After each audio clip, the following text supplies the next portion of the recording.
Okay, so when did you first play Skyrim? I first played it when it came out on the release day, which was was it November 2010, I believe? 2011. 2011. Mm. And how many characters have you played so far? Probably about maybe 20. And your latest one is? It's a basically just like a nod, just like a local person of Skyrim, and he's he's like a more like a mage. Oh, a Nord mage. Yeah. Okay. So, have you got any DLCs in it? Yeah, they released 4, if I believe, maybe 3. Yeah, I got them all on there on my computer. They're pretty good. Yeah, let me see. I've got a Legendary Edition. Yeah, it's been pretty good. I like it. Okay. So, have you played any other games like it?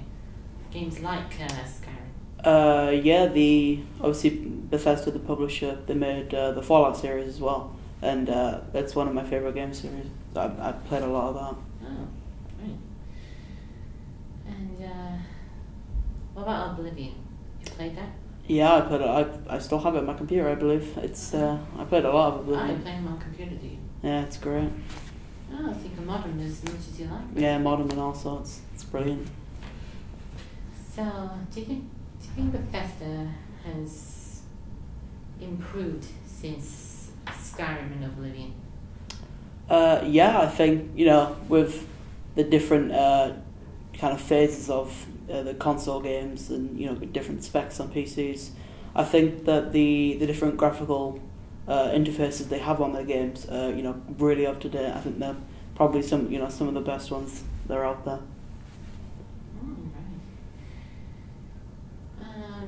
So what mods have you got? Well, there's one for Skyrim which it's like an overhaul, because there's obviously with such a big games there's going to be a lot of different bugs and all sorts, and the overhaul, it kind of fixes all of this stuff, and it's called the unofficial Skyrim patch, and it's just huge. It fixes all these different kind of just little bugs that you'd have while playing that that are kind of overlooked by by Bethesda themselves. So you got the patches, the unofficial patches for the rest of the DLCs as well? I'm not quite sure. Probably, yeah, because some of it might have been rushed, and there's all sorts of different bugs that obviously got to be fixed. So were you in the queue when it came out? Yeah, I went to the midnight release. It was at the game in Teesside Park, and there was quite a long queue for it, obviously being a very popular game and a lot of hype around it. And were you dressed as anything? No, I don't really. I don't really dress up. I did see a couple of people who were dressed up in that kind of get up from all sorts of stuff like that. But it was quite cool to see. Some people really put some effort into their costumes. Yeah. Okay, I think that concludes the interview. Thank you for your time.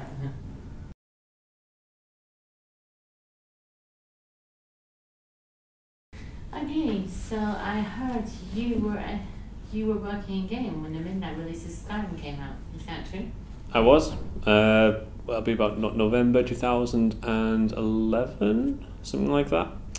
I was working part-time in game while I was living in York. Interesting, obviously we had the big shindig, the big midnight launch. Very interesting people that turned up. Like who? Don't know them by name, but I remember one point, queue we had, it must have been about 11:30, about half an hour until we opened up. And the queue outside the door, down the street, everybody's excited. Everyone's at that point counting down. And I remember sticking our heads out, and just down the street you saw these 3 guys walking down in full Skyrim gear, And like we're not talking like the flimsy, dodgy, looks like metal sort of gear. They got in the store, and it turns out they're walking down the street in full metal plate armor with actually crafted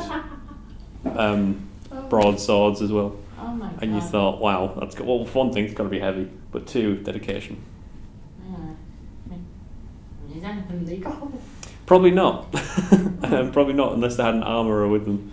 The swords probably weren't legal. Okay, so have you played any of it? Have you played Skyrim yourself? I played about 20 minutes of Skyrim, and I know Skyrim was a big phenomenon. I know that lots and lots of people played. Lots of people who don't normally play that sort of game end up getting into Skyrim. For me, couldn't do it. I tried. I played a little bit of Oblivion. So I played a fair bit of Oblivion, Elder Scrolls Oblivion. That was alright. Again, couldn't quite get into it. Skyrim, tried it, 20 minutes in, wasn't my sort of thing. The flip side of that is I absolutely love Fallout.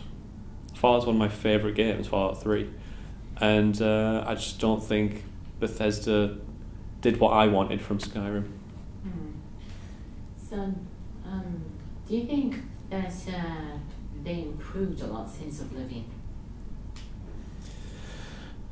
I think it's evident that they improved things like the graphic fidelity. That's quite blatant, but if you look at Skyrim as a whole, it's a very buggy game, particularly when it came out. They supported it afterwards, but as soon as it came out, it was quite buggy. You had things like a lot of popping. You had very odd spawns that would happen, middle of the air, mammoths falling from the sky was always that classic one.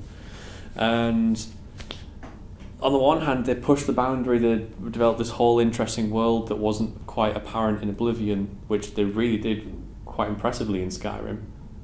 But they also left a lot of those holes and a lot of gaps, and that was kind of what turned me off.